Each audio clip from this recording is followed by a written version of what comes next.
how does sharing a bedroom lead to a bad marriage? So this comment was left on a video that I made at 1 a.m. When I was just brainstorming. I was just talking through my thoughts out loud because I had insomnia. And in that video, I happened to mention, don't worry, y'all, I'm not keeping my husband up.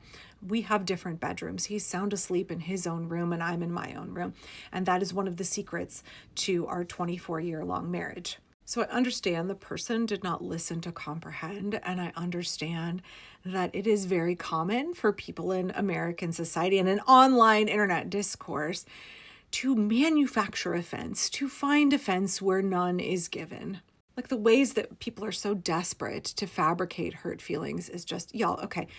What I said was clearly, obviously, that one of the things that has been a benefit to my marriage and has worked for me and my husband is for us to have separate bedrooms.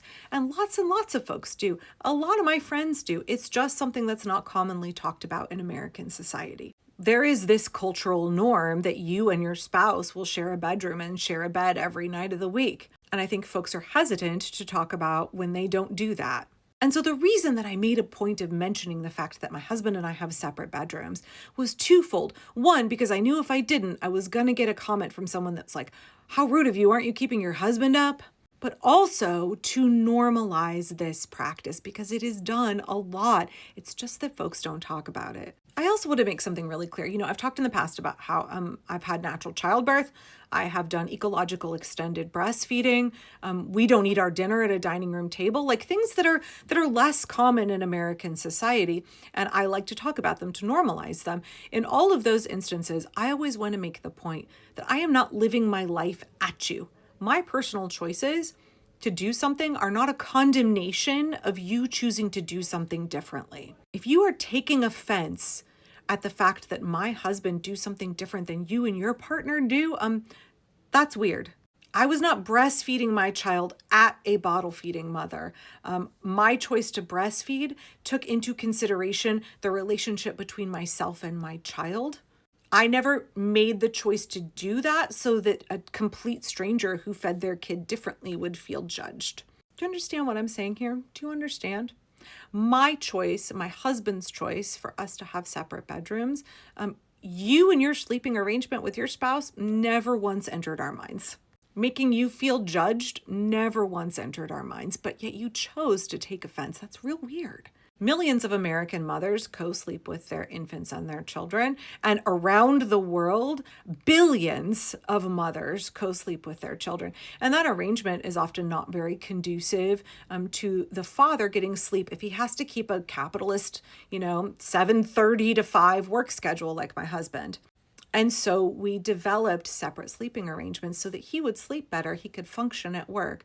And because I am more of a night owl and he goes to bed early, and because I often had children coming in, not just when I had babies, but when my kids were older and they'd have nightmares, they would come curl up with me. And now that my children are older, surprise, surprise, my 20-year-old still loves to come and hang out with me and snuggle at nighttime. My 13-year-old might still have a nightmare in the middle of the night or just be up with anxiety because look at the state of the world. He knows he can come and talk to me in the middle of the night and not wake up dad, who has to get up very, very early and has a hard time falling back to sleep.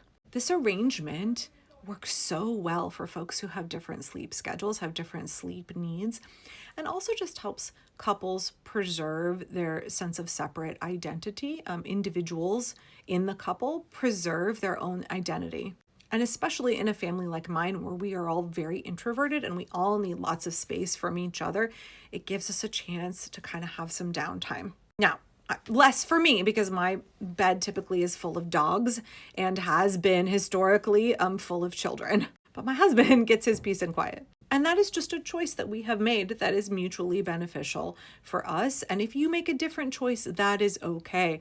I just want folks to know that there are lots of people who have long, happy marriages, partnerships that have lasted decades, that do things differently than what the cultural expectation is.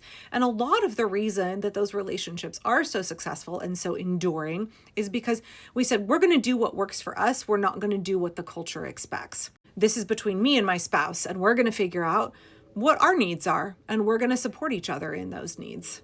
And I would just really encourage everybody in your parenting, in your relationship with your partner or partners. Like, you decide what works for you. You decide what rituals and routines and expectations are meeting your needs and are making your life easier and are facilitating your relationships. And if it doesn't work for you, throw it out and try something else. You don't have to tell everybody. For a long time, I did not tell people that we didn't sit down at a dining room table to eat dinner.